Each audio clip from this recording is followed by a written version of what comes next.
bonjour à toutes et à tous et merci de nous suivre pour cette nouvelle conférence Polythéia en partenariat avec Sciences Po Paris et Bibliocité. Vous pouvez suivre nos conférences en présentiel à la médiathèque Marguerite Duras ou encore en replay sur YouTube et en podcast. Pour cette saison, nous vous proposons un cycle de conférences qui est entièrement dédié à l'élection présidentielle de 2022 afin de décrypter les grands enjeux de la campagne, les dynamiques à l'œuvre, les dynamiques électorales et de vous donner des clés jusqu'au vote final.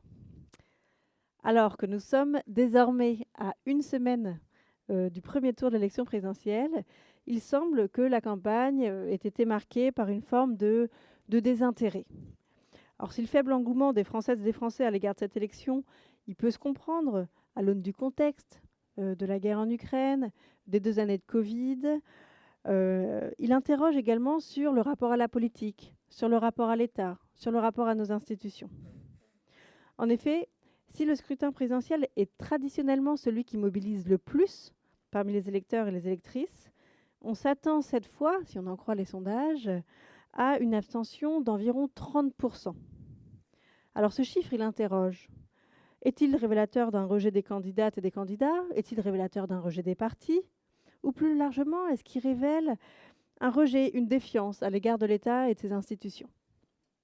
Par ailleurs, le contexte récent, et notamment celui de la crise sanitaire, a conduit à une forme de renforcement des pouvoirs, renforcement des prérogatives de l'État. Ce renforcement, il a d'ailleurs été en partie contesté par certains pans de la population. Dans le même temps, on voit émerger des politiques libérales, parfois de plus en plus fortes ou perçues comme telles, qui peuvent être lues comme un affaiblissement de l'État. Alors, dans ce contexte, plusieurs questions se posent. Qu'est-ce que l'État aujourd'hui? Comment le définir en 2022? À quoi sert l'État? Et quel but doit-il poursuivre? Comment peut-il parvenir à atteindre les buts qu'il s'est lui-même fixés? Faut-il peu ou faut-il beaucoup d'État? Et finalement, la question qui se pose, c'est l'État sert-il encore à quelque chose? Est-il obsolète ou est-il devenu contre-productif? Alors, pour répondre à ces questions, nous avons le plaisir d'accueillir Alice de Rochechouart, que vous connaissez et que vous avez l'habitude d'entendre ici à Polythéa lorsqu'elle anime les conférences. Alice est docteure en philosophie, et donc merci Alice d'avoir accepté de nous parler de l'État aujourd'hui. Merci Manon. Mais écoutez, je suis ravie de passer de l'autre côté du miroir une semaine avant le premier tour, hein, donc j'ai une responsabilité importante, hein, je pense. Alors, on va changer un petit peu de perspective. En effet, comme Manon l'a précisé, moi je fais de la philosophie, donc c'est pas exactement la même approche que les sciences politiques. Et tout au long de l'année, on a plutôt entendu des conférences de politistes. Voilà. Donc, on y reviendra sûrement en discussion, pendant la discussion, mais vous allez le voir que la perspective n'est pas tout à fait la même. Et on va en effet se demander si l'État sert encore à quelque chose. Tu as rappelé tout à fait les circonstances un peu de crise démocratique, hein, dans lesquelles nous nous trouvons aujourd'hui. Donc il est bon, peut-être, de prendre un petit peu de recul et de s'interroger sur les fondements de l'État, les fondements de sa légitimité et finalement la conception qu'on peut avoir de l'État aujourd'hui en France et peut-être ailleurs. En effet, quand on se demande si l'État sert encore à quelque chose, on s'interroge sur l'utilité de l'État, c'est-à-dire à la fois son efficacité et sa légitimité. À ce moment-là, il faut s'interroger sur les critères d'évaluation. Et pour évaluer si l'État sert encore à quelque chose, encore faut-il savoir à quoi il sert au départ. Donc finalement, il faut savoir quelle est la finalité première de l'État. Avant de se demander ça, je précise d'emblée que la définition de l'État, puisque tu as posé cette question, c'est quelque chose de très flou. Il y a finalement autant de définitions que de philosophes. Personne ne s'accorde à dire ce qu'est l'État. Et peut-être que déjà ce premier problème, ça témoigne d'une crise de ce qu'est l'État. Personne ne sait ce que c'est finalement. De quoi est-ce qu'on parle? Alors, la définition est floue. On peut quand même dire que c'est une institution, un pouvoir qui organise une société. Donc un pouvoir qui organise de manière juridique une société, d'accord, qui va promulguer des lois, qui va s'assurer du respect des lois. D'accord. Donc vous reconnaissez évidemment la dimension législative et exécutive. Hein, ce sont des dimensions qu'on a tous appris en éducation civique à l'école. Bon. Et c'est limité à un territoire donné. Voilà. Donc il y a vraiment une dimension territoriale, une dimension circonscrite à un territoire. Par ailleurs, l'État, il est distinct de ceux qui le représentent. Ce n'est pas la somme de ses représentants, l'État.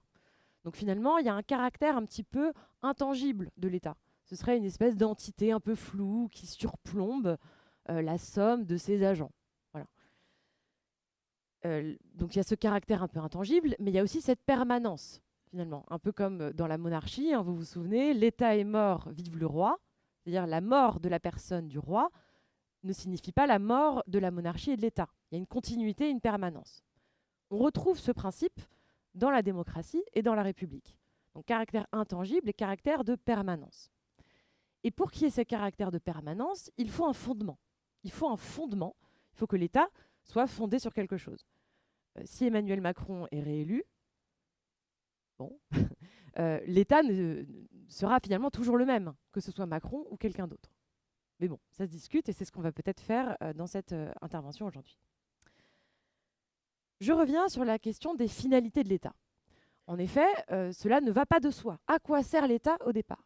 Est-ce que l'État sert à garantir la sécurité de ses citoyens, la liberté, l'égalité, le bonheur, le bien?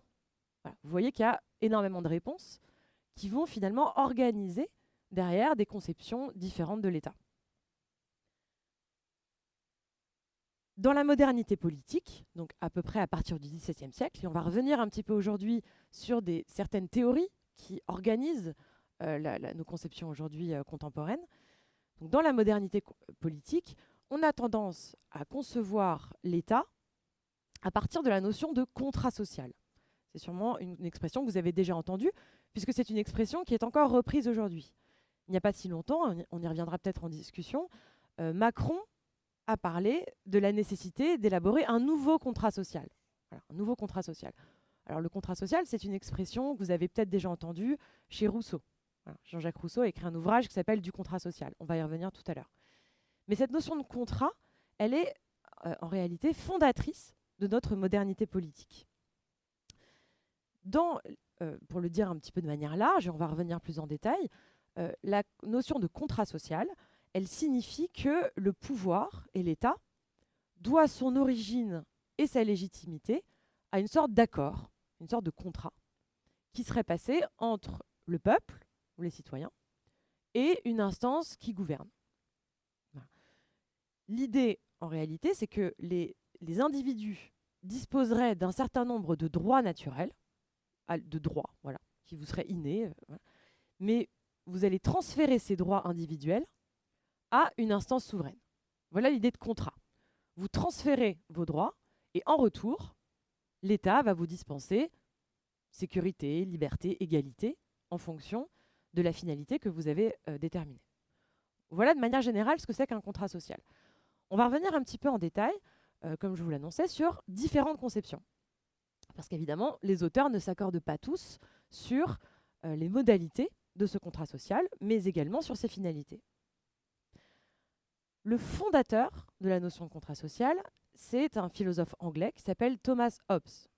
Hobbes, H-O-B-E-S, si jamais vous ne savez pas forcément l'écrire. Hobbes, vous en avez sûrement entendu parler par une citation un petit peu connue, qui est « L'homme est un loup pour l'homme ». Voilà. Bon, qui n'est pas de lui au départ, mais bon, en tout cas, il la reprend à son compte et il en fait le cœur de sa philosophie politique. Le contrat social de Hobbes, il se construit parce que l'homme est un loup pour l'homme. Alors, qu'est-ce que ça signifie? Hobbes, il va proposer une fiction, un mythe fondateur, qui est l'état de nature. L'état de nature, c'est, pour le dire très simplement, à quoi ressemblerait la société s'il n'y avait pas d'État? Si nous étions tous des êtres voilà, sauvages, des bons sauvages, hein, pour reprendre une expression des Lumières, finalement, nous sommes tous à l'état naturel. Il n'y a pas de société, il n'y a pas de politique, il n'y a pas d'État. Comment est-ce que ça se passe?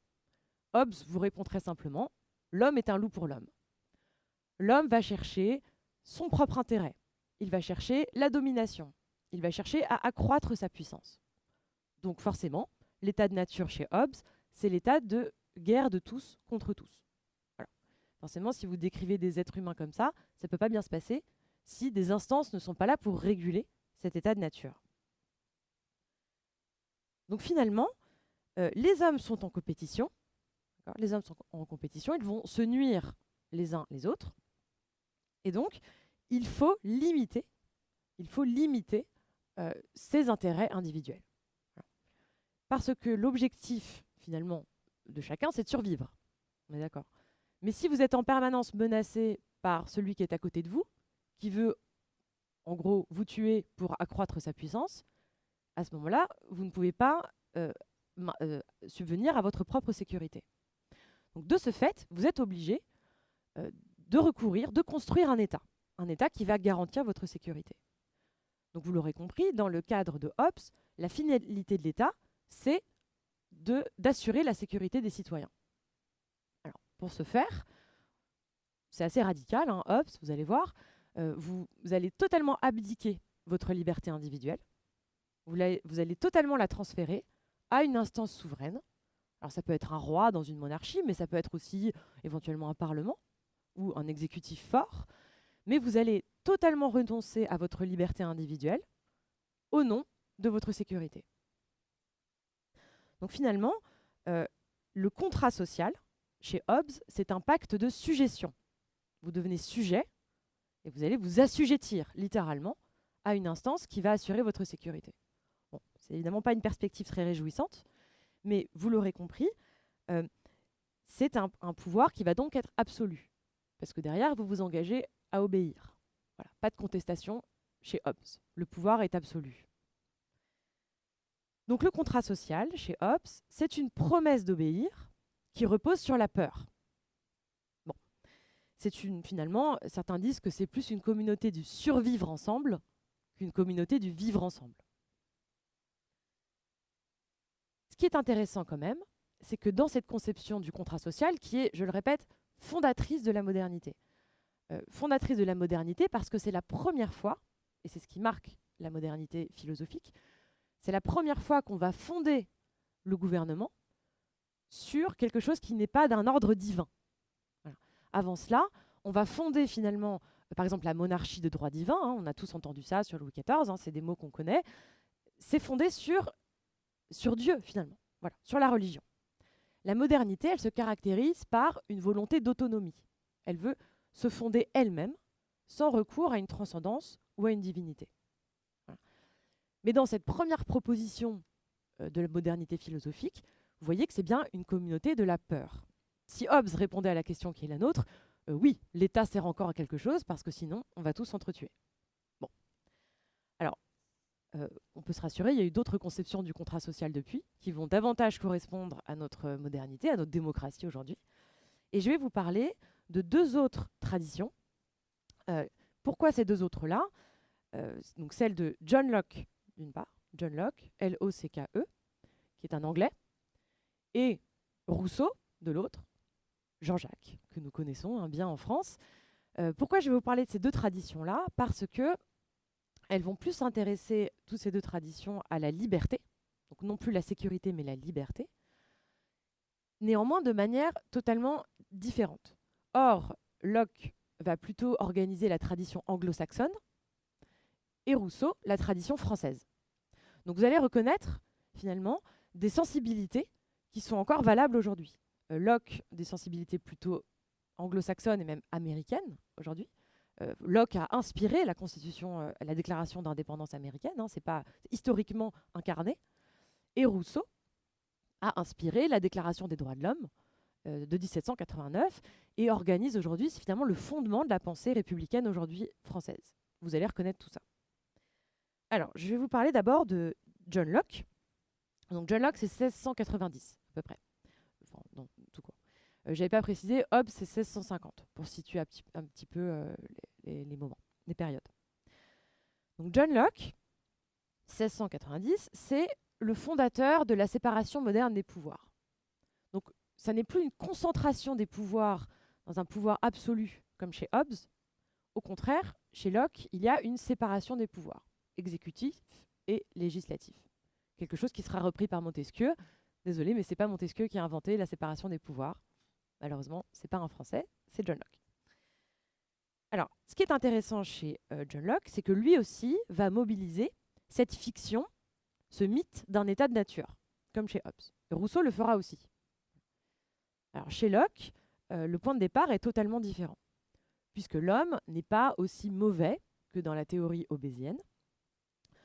Finalement, chez Locke, les hommes sont libres, tout comme chez Hobbes, mais il ne s'agit pas d'une liberté presque violente, une liberté sans entrave, comme on l'a trouvé chez Hobbes. C'est une liberté qui est limitée par le fait que vous n'avez pas le droit de nuire à autrui. Voilà. Donc finalement, il y a déjà une empathie. Voilà. Vous n'êtes pas en train de, on ne s'entretue pas dans l'état de nature. Néanmoins, l'état de nature a des manques.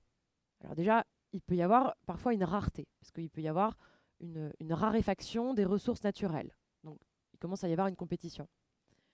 Et puis par ailleurs, hein, les hommes étant ce qu'ils sont, il y a des passions qui vont, vous allez quand même chercher parfois à accroître votre puissance. Donc l'état de nature, finalement, il lui manque certains aspects qui l'empêchent d'en faire un paradis ou en tout cas un état stable. 3 éléments lui manquent, ce sont des lois, un juge qui permette d'éviter les vengeances et un pouvoir qui soit capable d'exécuter les sanctions. Bon, ce sont des mots qu'on connaît. Hein. Des lois, des juges et un exécutif, on reconnaît vraiment le fondement de la théorie moderne de l'État. Donc ce qu'on voit, c'est que la société politique, elle est là pour établir des lois. Elle est avant tout législative, elle est juridique. Ce qui fait l'État moderne, c'est la force de la loi, la force du droit. Donc dans l'état politique de Locke, il faut donc préserver les droits naturels. Alors que chez Hobbes, vous vous souvenez, il fallait renoncer à ces droits naturels pour assurer la sécurité. Chez Locke, il faut les préserver. Il faut préserver cette liberté originelle. Il faut préserver finalement ce droit de propriété que vous avez. La pensée de Locke, elle est fondée sur le respect de la propriété. Vous entendez les Américains aujourd'hui, la culture américaine, hein, très fondée sur cette défense de la propriété. Donc la société politique, elle est là pour protéger la propriété et vous défendre si jamais votre vie est menacée. Donc c'est un état totalement minimal. On est vraiment dans un état résiduel, un état qui a des fonctions uniquement régaliennes. Le pouvoir, il est limité. Il ne peut pas aller au-delà de cette fonction de préservation de la sécurité et de la liberté, c'est-à-dire de la propriété. Voilà. Donc, finalement, pour le redire encore autrement, l'État ne peut pas aller à l'encontre des droits individuels. Ce sont toujours les droits individuels qui sont les plus hauts dans la hiérarchie des valeurs. Donc, la société, encore une fois, j'insiste, hein, vraiment, on entend aujourd'hui les résonances dans d'une culture anglaise ou américaine, anglo-saxonne. Donc la liberté ne disparaît pas dans le contrat social, contrairement à la proposition de Hobbes. À ce moment-là, aucun gouvernement ne peut être légitime s'il est absolu, s'il est marqué par un abandon des droits. Voilà. Le gouvernement est légitime s'il préserve vos droits originels. Et le contrat doit être dissous dès que la majorité des citoyens considère que le contrat n'est plus rempli. Alors que chez Hobbes, il fallait obéir. Ici, vous avez un droit quand même d'exiger que vos droits individuels soient assurés. Donc Locke, il est considéré comme le père du libéralisme politique, conception libérale. La liberté des individus prime sur absolument tout le reste. Donc la question qui est posée par Locke, c'est comment empêcher que la liberté individuelle soit limitée par l'État. Donc c'est bien une tradition libérale qui insiste sur les droits individuels. Et ces droits de l'homme, ils sont là pour limiter le pouvoir de l'État. L'État, il est là uniquement pour assurer les droits individuels. Donc finalement, la démocratie est un outil au service des droits individuels. On va maintenant passer à Rousseau.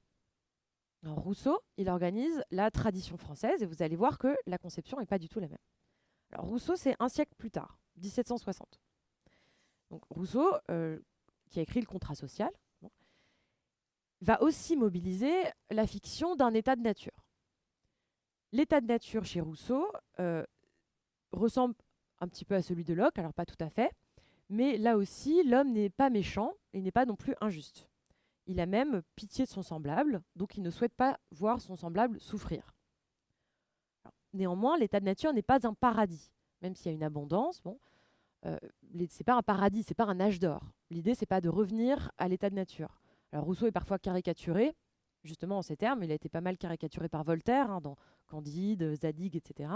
Voltaire se moque de Rousseau, qui aimerait finalement revenir à l'état du bon sauvage. Bon. On ne sait pas ce que dit Rousseau. C'est pas finalement l'état de nature, serait plutôt une communauté d'imbéciles heureux, si on peut le dire comme ça. Or Rousseau accorde une énorme importance à la culture et finalement à la loi et au fait d'exercer sa raison. Donc l'idée, c'est pas de revenir à l'état de nature. Néanmoins, ce que l'état de nature nous révèle, chez Rousseau, c'est que l'homme est aujourd'hui perverti. L'homme, dans la société civile, est totalement perverti. Il est devenu égoïste, vaniteux. Il est finalement devenu cet homme qui était décrit par Hobbes. Mais selon Rousseau, Hobbes s'est trompé. Il n'a pas décrit l'homme à l'état de nature. Il a décrit l'homme tel qu'il est perverti par la société. Donc si on revient à l'état de nature, on se rend compte que l'homme, il n'est pas si terrible. C'est la société qui l'a perverti. Et ça permet à Rousseau de dire qu'il faudrait totalement refonder la société. Refonder la société, avoir un nouveau projet politique qui permette que l'homme soit sociabilisé de manière un peu moins mauvaise. Donc il ne faut pas revenir encore une fois à l'état de nature. Il faut refonder totalement le politique. Refonder le contrat social. Voilà quel est l'objet de l'ouvrage de Rousseau. Le projet politique de Rousseau, à ce moment-là, c'est la liberté. Voilà. Parce que renoncer à sa liberté, c'est renoncer à sa qualité d'homme. La question qui se pose, c'est donc comment renoncer à sa liberté naturelle, sa liberté sauvage, à l'état de nature. Comment renoncer à cette liberté qui est sommaire, en fait. Donc, comment renoncer à cette liberté sans perdre sa liberté tout court, sans rentrer dans un système à la Hobbes. Donc, finalement, ce que propose Rousseau, c'est de renoncer à sa liberté individuelle pour gagner la liberté sociale, ce qu'il appelle la liberté sociale, qui est une liberté beaucoup plus construite. C'est pas seulement je fais ce que je veux dans la version individuelle, c'est nous donnons de manière collective, en tant que peuple, des lois à nous-mêmes. Nous sommes autonomes dans l'édiction de ces lois, et donc nous sommes toujours aussi libres qu'auparavant. Ces lois ne nous ont pas été imposées, nous les avons construites ensemble. Voilà ce que c'est que le contrat social chez Rousseau. Donc finalement, c'est un pacte d'association, et non pas un pacte de sujétion, comme c'était le cas chez Hobbes. Rousseau va à ce moment-là recourir à une figure qui est celle du citoyen législateur. Le citoyen législateur. C'est-à-dire qu'en tant que citoyen, vous êtes tout un chacun des législateurs. Alors pour que ça marche, chez Rousseau, Rousseau est un radical de la démocratie, il n'y a pas de représentation possible. Si vous êtes représenté, à ce moment-là, vous avez déjà finalement renoncé à votre droit d'être un citoyen législateur. Si vous êtes représenté par un parlement, alors on n'est plus dans ce projet idéal qui est celui de Rousseau. Pour que le pouvoir soit légitime et pour que les lois soient légitimes, il faut que les citoyens participent à l'édification des lois. Donc, il faut un parlement qui soit constitué de tous les citoyens. Évidemment, à l'échelle de la France, c'est un petit peu compliqué. Donc, c'est un régime idéal, mais Rousseau nous dit lui-même, c'est un régime des dieux, en réalité. On ne peut pas en trouver une vraie incarnation, c'est impossible. Il faut essayer de s'en approcher. Cette édification des lois, dans finalement la délibération et après le vote, donc, qui est faite par l'Assemblée des citoyens législateurs, ça va correspondre au principe de la volonté générale. La volonté générale et l'intérêt général. Des termes qu'on entend très régulièrement. Volonté générale, intérêt général. Et ça vient de Rousseau, ça en réalité. La volonté générale, c'est pas la somme des volontés particulières. C'est pas une espèce de tyrannie de la majorité. D'accord ? Où finalement, il y aurait, la plupart des gens qui sont d'accord, c'est la volonté générale. C'est pas exactement ça. ce serait plutôt la convergence des intérêts, la, la convergence des intérêts de tous. Pour le formuler un petit peu différemment, ça signifie que quand vous votez à l'Assemblée, l'Assemblée de Rousseau, hein, telle qu'elle l'imagine, quand vous votez à l'Assemblée, vous devez voter pour vous, mais en pensant à tous, à l'intérêt de tous. C'est-à-dire que vous ne devez pas penser de manière égoïste, de manière individuelle, en essayant de préserver votre propre intérêt. Il faut que vous pensiez à chaque fois à l'intérêt de tous. Et par un espèce de mécanisme un peu magique, hein, il faut quand même l'admettre, ce qui va sortir de cela, de ce vote de tous ces citoyens législateurs, c'est l'intérêt général. Donc l'intérêt général, il a toujours raison. La volonté générale a toujours raison, puisque c'est la volonté du peuple. Pourquoi je vous dis ça? Parce que si la volonté générale a toujours raison, alors dans un système rousseauiste, on ne peut pas ne pas être d'accord avec la volonté générale. Donc on va rapidement glisser vers une possibilité de despotisme chez Rousseau. Voilà. Très paradoxalement, parce qu'au départ, on part de la préservation de la liberté, on cherche à édifier des lois qui sont les lois de l'intérêt général, mais si vous n'êtes pas d'accord avec la volonté générale, Rousseau le dit explicitement, si vous n'êtes pas d'accord, c'est que vous vous êtes trompé. Bon. Et éventuellement, il faudrait peut-être vous envoyer aux galères, parce que, voilà, il le dit à un moment, cette phrase, vous êtes un malfaiteur, finalement, de la démocratie, il faudrait peut-être vous envoyer aux galères. Bon. Alors, Rousseau, je vous le disais, hein, c'est une tradition assez radicale. C'est un démocrate tellement pur qu'il en devient presque despotique. Voilà. Il y a même un philosophe anglais, un Bertrand Russell, alors c'est un petit peu exagéré, mais qui a dit que Rousseau, c'était finalement les prémices du totalitarisme. En essayant de fonder un homme nouveau, de fonder une unité du peuple, une volonté unique, finalement, on en arrive à la négation des individus, la négation des particularités. Bon. Alors, je vous ai dit que c'était la tradition française. Alors, vous reconnaissez en fait des tentations aujourd'hui, hein, des tentations d'unification. Cette idée d'universalisme hein, dont on entend régulièrement parler, alors qui n'est pas du tout le cas chez Rousseau, qui n'est pas du tout un universaliste, mais je laisse ça de côté. Finalement, ça va parfois nier, comme je le disais, la pluralité. Ça va nier des intérêts de certaines communautés. Voilà. La tradition républicaine française, héritée de Rousseau, c'est la recherche de l'unité. Le concept de volonté générale, hein, pour vous dire à quel point il est fondateur en France, donc cette expression volonté générale qui est inventée par Rousseau, elle est présente dans l'article 6 de la Déclaration des droits de l'homme de 1789. Voilà. Cet article stipule que la loi est l'expression de la volonté générale. Bon. La loi est l'expression de la volonté générale. Quand vous avez dit ça, vous ne pouvez pas vraiment contester la loi. Voilà. Donc finalement, chez Rousseau, pas de contestation possible. Cette tradition rousseauiste, c'est la tradition qu'on va nommer tradition républicaine.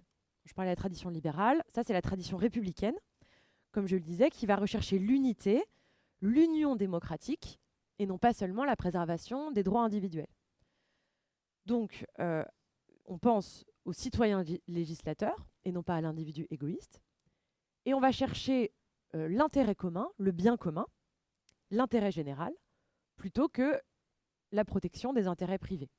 Donc vous voyez que c'est pas du tout, c'est vraiment une tradition opposée à celle de Locke. La démocratie n'est pas là pour préserver les droits individuels, elle est là pour énoncer l'intérêt général. Alors voilà un petit peu pour les trois présentations. Je vais conclure, mais on pourra revenir à certains points en discussion. Ce qui est intéressant, vous voyez que j'ai pas vraiment répondu à la question « l'État sert-il encore à quelque chose ?» Parce qu'il y a autant de réponses que de définition de l'État et surtout de définition de la finalité de l'État. Vous n'allez pas répondre de la même manière si vous considérez que l'État est là pour préserver les libertés individuelles ou si l'État est là pour préserver l'intérêt général. Ce qui est intéressant là-dessus, dans cette question qu'on a posée au début, hein, l'État sert-il encore à quelque chose? C'est donc peut-être pas finalement d'y répondre, c'est justement de poser la question. Parce que ça nous permet d'interroger les fondements de la légitimité de l'État. Ça nous permet de tout le temps réinterroger la légitimité de notre gouvernement. Ça permet de ne jamais considérer l'État comme quelque chose d'immuable, comme quelque chose qui serait tellement permanent, tellement transcendant, qu'on ne saurait le remettre en question. Et ça, c'est une proposition d'un philosophe contemporain qui s'appelle Castoriadis, qui, lui, propose une démocratie radicale. Et la démocratie radicale, ça consiste non pas à chercher la permanence, l'immuabilité, comme dans la monarchie en réalité, mais ça cherche à toujours réinterroger, radicalement poser les questions, radicalement discuter, radicalement remettre en question. Évidemment, la beauté de la démocratie contemporaine, c'est peut-être son instabilité et non pas son immuabilité. Le contrat social, en tout cas, c'est un mythe fondateur de la modernité politique. Et comme je le disais tout à l'heure, Macron encore a repris cette expression du contrat social. Donc c'est un mythe fondateur, à la fois intéressant parce qu'il fonde, c'est-à-dire il va donner un fondement aux politiques, à l'État, il va lui donner une légitimité quand même, et surtout des conditions de légitimité, c'est-à-dire que l'État est légitime s'il remplit sa fonction. Voilà. Donc il va donner des critères d'évaluation, ce contrat social. Mais c'est un mythe. Comme je le disais, c'est une fiction. Le peuple ne s'est jamais réuni en disant voilà, j'accepte ce contrat social. Donc c'est quelque chose de mythique. Et de ce fait, comme c'est mythique, il ne faut pas s'empêcher de réinterroger. Ne pas justement en faire un ordre divin. Voilà, une république d'ordre divin ou d'ordre mythique. Il faut bien toujours se demander à quelles conditions la démocratie peut réellement être démocratique. Encore une fois, on ne va pas savoir si l'État sert encore à quelque chose, on ne va pas répondre à cette question, mais il faut toujours faire en sorte que la question reste posée. Merci beaucoup. Merci beaucoup Alice. Du coup, on peut, peut-être pour enchaîner sur quelques questions, on peut se demander si aujourd'hui, est-ce qu'on pourrait imaginer finalement un monde, une société sans État ? Alors, effectivement, là, je vous ai parlé des théories du contrat social qui s'accordent à dire qu'il faut de l'État. Vous l'aurez compris, il n'y a jamais cette... l'interrogation ne va jamais plus loin. Mais on peut citer toute une autre tradition, qui ne sont pas les traditions du contrat social. La tradition marxiste va dire qu'il faut un État dans un premier temps pour faire la révolution, pour inverser la lutte des classes et amener la dictature du prolétariat. Mais dans la théorie marxiste, l'idée à terme est que l'État disparaisse. En réalité. Au bout d'un moment, l'État doit disparaître pour justement ce monde d'harmonie qui est décrit par Marx. Alors, dans l'histoire, on n'a jamais atteint cette troisième étape, mais en tout cas, voilà la proposition marxiste. Mais il y a une autre proposition qu'on connaît moins, qui a été beaucoup discréditée, mais qui est la proposition anarchiste. La proposition anarchiste, elle est très intéressante parce qu'elle bouleverse totalement les coordonnées dans lesquelles on se pose ce problème. Alors, théoricien anarchiste, on a Proudhon en France. Proudhon, qui est donc le fondateur en fait de la pensée anarchiste, qui était détesté par Thiers, mais bon, qui est considéré comme un très grand philosophe, mais finalement qui est très peu étudié aujourd'hui. Proudhon a été un petit peu censuré dans l'histoire des idées. La philosophie anarchiste, elle part finalement d'une critique très simple, qui est de dire les théories du politique, du contrat social, ou même les théories communistes, elles sont théoriques, justement. Elles sont très théoriques. On va décrire des conditions qui ne se sont jamais produites. C'est quelque chose de très formel. Et Proudhon dit, non, il nous faut passer à quelque chose de plus pragmatique. Et il faut donc une étape supplémentaire. Parce que le contrat social, c'est une égalité formelle devant la loi, mais dans les faits, dans votre existence, il n'y a pas vraiment d'égalité. Et vous n'êtes pas vraiment plus libre. Donc la pensée anarchiste, qui n'est pas du tout, contrairement à ce qu'on dit, l'absence de règles ou le chaos, on va dire c'est l'anarchie, etc. C'est un abus de langage en réalité. Ça provient de ce discrédit jeté sur la pensée anarchiste. Proudhon, c'est un amoureux de l'ordre. C'est l'ordre, vraiment. Il est peut-être encore plus amoureux de l'ordre que plein de philosophes un peu autoritaires qu'on pourrait imaginer. Mais l'idée, c'est justement de dire que l'État va à l'encontre de votre liberté. Chez Proudhon dit que, quel que soit le contrat social, on va arriver à une concentration des pouvoirs. Et vous allez nécessairement devoir vous assujettir à une autorité. Donc vous allez nécessairement renoncer à votre liberté. Donc finalement, l'État, il ne va jamais être garant de votre liberté, selon Proudhon, il va nier votre liberté. À ce moment-là, il faut chercher une décentralisation. Ça va être le modèle des communes, par exemple. La commune de Paris, ou des coopératives, etc. Ce genre de modèle-là. Euh, il faut donc quitter cette idée du suffrage universel national, qui va légitimer un État fort, un État autoritaire et centralisé, pour penser une- un autre type d'organisation. Ce qui est intéressant, c'est que la liberté, à ce moment-là, ce n'est pas du tout la même conception qu'on trouvait par exemple chez Locke ou même chez Rousseau. C'est pas une liberté individuelle, une liberté de je fais ce que je veux. La liberté anarchiste, elle est pas du tout, c'est pas du tout une absence de contrainte, c'est plutôt une liberté qui se conquiert. C'est une liberté de la communauté, en réalité. Pour le dire très simplement, on est tous libres ou on ne l'est pas. C'est-à-dire, vous ne pouvez pas dire moi je suis libre en tant qu'individu. Dans la pensée anarchiste, si un citoyen, un être humain n'est pas libre, à ce moment-là, vous n'êtes pas libre non plus. Voilà. Donc finalement, la liberté, c'est un idéal à conquérir. C'est peut-être un peu plus réjouissant d'ailleurs que la liberté simplement privée qu'on trouve dans le libéralisme. C'est une liberté un petit peu plus enthousiasmante, peut-être. Bon, ça se discute. Voilà. Mais l'idée, c'est que la liberté des autres, elle est la condition, elle étend votre propre liberté. Vous voyez cette phrase qu'on entend souvent, ma liberté s'arrête là où commence celle des autres. Bah, dans cette idée, la liberté des autres, elle restreint votre propre liberté. Voilà. La liberté anarchiste, c'est exactement l'inverse. C'est de se dire qu'il y a une liberté commune qui se conquiert et qu'il faut développer. Ok, merci beaucoup. Et du coup, on peut se demander, là, on voit que tu as présenté beaucoup de conceptions différentes de l'État, et même divergentes, même parfois contradictoires à certaines dimensions.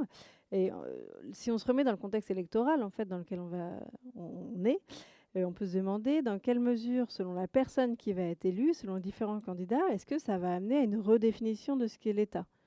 Est-ce que notre institution étatique française, elle résiste aux idéologies, ou est-ce que chaque candidat finalement propose aussi avec lui une conception de l'État qui pourrait revenir, définir un petit peu ce contrat social dont parle Macron, par exemple? Alors, évidemment, chaque candidat ne va pas redéfinir l'État, mais ce qui est vrai, c'est que chaque candidat est imprégné d'une certaine conception de l'État. Vous avez peut-être reconnu d'ailleurs des propositions dans les différents types de contrats que je vous ai proposés. Vous avez des États plutôt forts, des communautés du survivre ensemble, on en parlait chez Hobbes, ce serait peut-être plutôt l'extrême droite, un État très fort qui fonctionne sur la peur et où du coup qui légitime une autorité, une obéissance. Alors, peut-être qu'on pourrait dire que ça c'est l'extrême droite, où finalement la sécurité est la première des valeurs. À l'inverse, je vous ai présenté la pensée anarchiste. Alors ça, ce serait plutôt le NPA, Philippe Poutou, dont on entend moins parler. Donc évidemment, c'est un peu plus confidentiel. Voilà. Mélenchon, ça pourrait être cet État marxiste, cette tradition marxiste dont je vous parlais, avec l'idée justement qu'il faut refonder totalement l'État. Je rappelle que Mélenchon veut une sixième république. Donc il s'agit bien de modifier totalement la conception de l'État, avec à terme l'idée d'une harmonie sociale. C'est quelque chose qu'on retrouve aussi chez Roussel, au Parti communiste, les jours heureux. C'est étonnant ce terme, des jours heureux, une référence au bonheur. Là, je ne vous en ai pas parlé, mais c'est aussi une autre finalité qu'on pourrait évoquer, qui est présente dans la pensée communiste. Les jours heureux, ce n'est pas quelque chose que Macron, par exemple, proposerait. Ce n'est pas vraiment l'idée. Bon. Je laisse Macron pour la fin, on va garder le meilleur pour la fin, mais finalement, il n'y a pas vraiment la pensée de Locke en France, la pensée libertaire, le libéralisme, c'est pas vraiment une tradition très française, ou alors c'est vraiment des candidats vraiment confidentiels. Bon, là, j'en arrive à Macron. Alors, Macron, qui nous parle d'un nouveau contrat social, il serait peut-être plutôt, lui aussi, dans une tradition anglo-saxonne, mais un peu plus contemporaine, qui est celle d'un théoricien ou un philosophe dont vous avez peut-être déjà entendu parler, qui est Rawls, R-A-W-L-S, qui est un philosophe américain qui parle de la théorie de la justice. Ça vous dit peut-être quelque chose dans les années 70. Bon. Et dans les années 70, et vous allez voir pourquoi je parle de Macron, Rawls, donc en pleine guerre froide, propose de penser un programme qui soit ni libéral, ni libéralisme, ni socialisme, donc ni droite ni gauche, bon, dans les années 70. Quelque chose qu'on a entendu en 2017, évidemment, vous vous en souvenez. Et Rawls, il propose justement de repenser de manière contemporaine le contrat social. Donc il propose une nouvelle conception du contrat social. L'idée, un peu pour le présenter rapidement, de Rawls, c'est si on imagine, c'est une situation fictive aussi, des individus qui se mettent dans une pièce et qui n'ont aucune idée de la place qu'ils vont avoir dans la société. D'accord ? C'est vraiment une expérience de pensée. On imagine des gens, bon, des anonymes, et ces gens vont discuter, se mettre d'accord sur des règles de justice. Et bien, selon Rawls, ils vont, comme par magie, se mettre d'accord sur 2 règles principales. D'abord, la protection de la liberté individuelle, dans une référence au libéralisme. Et ensuite, ils vont dire que on accepte les inégalités s'il y a une égalité des chances au départ. Voilà. Donc il n'y a pas une recherche de l'égalité. Les inégalités sont acceptables s'il y a quand même une égalité des chances. Bon. Donc en gros, comme par magie, Rawls retombe sur le système un peu américain, si vous voulez. Bon, c'est un peu l'avantage des philosophies, c'est qu'on peut un peu arriver là où on voulait. On peut déjà déterminer à l'avance où on voulait arriver. Bon, c'est un peu ce que fait Rawls. Mais finalement, c'est un modèle qui, je pense, correspond assez bien à ce que veut faire Macron. Voilà. Cette espèce d'idée des libertés individuelles, alors encore que ça se discute, tu as parlé des 2 dernières années, bon, voilà, ça peut se discuter. Mais cette idée que les inégalités sont acceptables, en fait. Les inégalités sont acceptables tant qu'il y a une méritocratie républicaine, voilà, un discours qu'on entend souvent. Bon, là encore, on pourrait en rediscuter. Mais c'est vrai que ce qui est intéressant, c'est qu'on voit effectivement tous ces candidats qui font référence, consciemment ou pas, à un certain imaginaire, à une certaine tradition, à une certaine conception de l'État et de ses finalités. Merci beaucoup. Et du coup, j'en profite pour rebondir sur Emmanuel Macron et certains de ses ministres. Et si je ne dis pas de bêtises, il me semble Gabriel Attal. On a entendu des discours relativement récents autour de l'assurance chômage, etc., où il y avait l'idée de dire est-ce qu'il ne faut pas mettre les devoirs avant les droits? Et on peut se demander, ça interroge en fait, dans quelle mesure cette idée de mettre les devoirs avant les droits, c'est compatible avec, avec l'État tel qu'il a été fondé, pensé en France. C'est vrai que cette formule, elle est passée un petit peu inaperçue mais, dans les médias, mais pourtant, elle est assez significative parce qu'elle est en réalité totalement contraire. Elle est contraire au contrat social, en fait. Ça n'a presque aucun sens, cet ordre-là. Dans la déclaration des droits de l'homme, on parle bien de la déclaration des droits de l'homme, et non pas les devoirs de l'homme. Alors, il y a le terme devoir qui est employé, mais très peu, une seule fois dans le préambule, mais on parle bien de fonder la société sur des droits, voilà, sur des droits individuels malgré tout. Et même chez Rousseau, il faut préserver ces droits, cette liberté individuelle. Donc, mettre les devoirs avant les droits, c'est quasiment un contresens logique. Et ça, c'est Benjamin Constant, un autre philosophe, qui en parlait. Il disait, en fait, les devoirs n'existent, enfin, la notion même de devoir, elle dépend du fait que les autres, on a tous des droits. Votre devoir, c'est de respecter le droit d'autrui. C'est-à-dire que la notion même de devoir est définie à partir des droits de l'autre. Donc on ne peut pas mettre les devoirs avant les droits, ça n'a pas de sens. Ce sont les droits qui viennent en premier et qui conduisent ensuite à des devoirs. Et finalement, notre régime politique actuel, il est fondé sur cette instance un petit peu suprême qui serait les droits de l'homme. Et donc c'est bien la valeur première, ce sont les droits de l'homme et non pas les devoirs. Et si on reprend aussi sur un peu cette actualité, parce qu'on est dans une actualité où finalement on parle beaucoup d'État, il y a un peu un paradoxe qui peut interroger, et on en entend beaucoup parler en ce moment avec l'affaire McKinsey. On peut se demander si on n'assiste pas en fait à un affaiblissement de l'État par lui-même, dans le choix qui est fait de déléguer certaines missions régaliennes à des acteurs extérieurs, type là les cabinets de conseil, les grands cabinets de conseil américains en l'occurrence, McKinsey, etc. Est-ce que c'est pas l'État qui prend lui-même la décision de s'affaiblir? Qu'est-ce que ça dit de l'État et voilà, comment analyser en fait ce type de mouvements qui sont de plus en plus fréquents et en France, mais pas uniquement en France. Alors, effectivement, l'affaire McKinsey, ça révèle une autre modification que subit, ça dépend comment on le considère, mais en tout cas qui est vécue aujourd'hui par les sociétés contemporaines, c'est la subordination du politique à l'économique. Voilà. Ça, c'était quelque chose que Hannah Arendt critiquait déjà. C'est l'idée qu'on va concevoir l'État à partir d'un prisme d'efficacité. Donc on va mettre finalement une finalité économique à l'État, qui doit maximiser ou minimiser, optimiser. Voilà. Donc avec un vocabulaire qui est très lié à l'efficacité économique. C'est pour ça que Macron, d'ailleurs, veut aussi supprimer des postes de fonctionnaires. Enfin, c'est le cas chez LR également, donc dans un paradigme quand même assez libéral. Mais cette idée d'efficacité de l'État, ça peut complètement être remis en question. Parce que c'est un calcul, hein, ça devient un calcul économique, alors que on pourrait très bien se dire, revenir à une conception plus originelle du politique, c'est ce que propose Hannah Arendt, qui serait plus proche de la démocratie athénienne, hein, en fait, qui est l'idée que l'intérêt du politique, c'est la discussion, la délibération. Voilà. L'intérêt, c'est que des citoyens, sur la place publique, hein, sur l'agora en version grecque, hein, discutent, finalement. Discutent, essayent de toujours s'interroger sur un projet de société commun.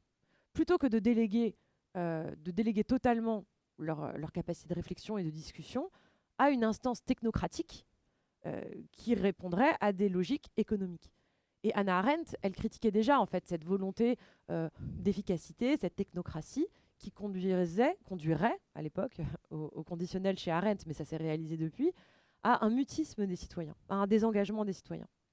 Et peut-être qu'il faudrait remettre la discussion au cœur justement de l'activité politique. C'est ce que propose par exemple la démocratie participative, mais on peut même penser à une démocratie délibérative. Voilà. Dont la discussion, l'idée encore une fois, pour revenir à ce que je disais tout à l'heure, c'est pas forcément de trouver une réponse univoque et unitaire, mais c'est de toujours maintenir la conversation, toujours maintenir le débat. C'est peut-être ça la démocratie en réalité aujourd'hui. Et peut-être que McKinsey, ça nous révèle ce problème-là, l'idée finalement une dépolitisation de la société au profit de la logique économique et efficacitaire. Merci beaucoup pour cet éclairage. Et peut-être une question un peu volontairement un peu naïve, mais à quoi ça sert en fait de se poser toutes ces questions? Est-ce que en se posant ce type de questions sur à quoi sert l'État, etc., est-ce qu'on peut vraiment améliorer la démocratie en fait? Est-ce qu'on peut améliorer le système dans lequel on vit, la société dans laquelle on vit? Est-ce qu'on prend pas le risque finalement à se poser ce genre de questions, à tout remettre en cause et puis à pas savoir quoi faire après? Volontairement naïve, cette question. Non, mais c'est une question. En fait, je pense que je vais redire un petit peu ce que je disais tout à l'heure. L'intérêt, c'est de toujours poser la question, de toujours débusquer les présupposés, débusquer les choses qui nous paraissent évidentes, les choses qui nous paraissent impossibles à questionner. Et ne pas donc chercher une instabilité permanente, évidemment. On veut quand même une certaine stabilité. Mais pour que la démocratie soit légitime, elle doit en permanence se justifier elle-même. Voilà. Si vous avez une démocratie qui s'est justifiée il y a 100 ans, 50 ans, est-ce qu'elle est encore pertinente aujourd'hui? Et la crise des institutions, qui a été maintes fois évoquée par nos intervenants au cours de ce cycle présidentiel, c'est peut-être exactement ça que ça montre, en réalité. L'idée que la démocratie doit toujours se réinterroger elle-même. C'est cette fameuse démocratie radicale de Castoriadis. Il faut toujours... La démocratie, finalement, elle doit toujours répondre d'elle-même. Donc, se poser cette question, se la poser encore et toujours, c'est une manière, justement, d'être un citoyen engagé, et d'être un citoyen qui participe à la démocratie. Peut-être ce citoyen législateur, hein, version Rousseau, mais en tout cas, ne jamais transférer notre droit le plus propre, qui est justement le fait d'être un citoyen et de participer à la vie de la cité, à la vie de la République, la politeia en grec, le politeia chez Platon, de participer à la vie de la cité. Et du coup, peut-être pour finir, parce que le temps avance, je vais te poser la question qu'on pose à tous les intervenants de ce cycle présidentiel. Et c'est, selon toi, quelle est la position du chercheur, de la chercheuse en sciences sociales en contexte électoral? Alors, cette réponse, elle est intéressante à poser à la philosophie, cette question, pardon, parce que la philosophie, justement, n'est pas vraiment une science sociale. Pourquoi? Parce que, alors, je pense que tous les philosophes ne seraient pas d'accord avec moi, mais c'est la beauté de la philosophie, c'est que personne n'est d'accord sur ce que c'est, sur ce que ça signifie. Je pense qu'on peut quand même dire que la philosophie, elle n'est pas une science sociale dans le sens où elle n'est pas là pour comprendre, décrire et expliquer. Voilà. Finalement, les sciences sociales, la sociologie, les sciences politiques, comme vous l'avez vu avec la manière dont les intervenants ont présenté leur sujet cette année, ils partent de faits et ils cherchent à les comprendre et à les expliquer. La philosophie, c'est pas tout à fait son approche. La philosophie, elle va plutôt juger, évaluer, critiquer et surtout prescrire, proposer des alternatives, proposer des solutions. En d'autres termes, la philosophie, elle est plutôt normative. Elle va chercher à élaborer des normes. Donc finalement, le contexte électoral, il n'y a aucun problème. Puisque, pour le dire un petit peu plus simplement, quand vous êtes philosophe, l'idée c'est de donner votre avis. de manière un petit peu construite. Donc il n'y a aucun problème pour le contexte électoral. Et c'est d'ailleurs pour ça que souvent dans les médias, les philosophes, et je ne citerai pas de philosophes, mais je pense que vous verrez à qui je pense, c'est pour ça que les philosophes souvent créent des polémiques en réalité. Parce qu'ils ils vont donner leur avis de manière un petit peu vive, vigoureuse, alors que les chercheurs en sciences sociales seront souvent un peu plus sur la retenue, parce ils seront plus dans la compréhension et l'explication de la réalité. Donc finalement, aucun problème pour le philosophe. Au contraire, c'est un terrain de jeu peut-être favori des élections pour exercer l'esprit philosophique et l'esprit critique. Eh bien, merci beaucoup, Alice, pour cette présentation aujourd'hui. Merci beaucoup.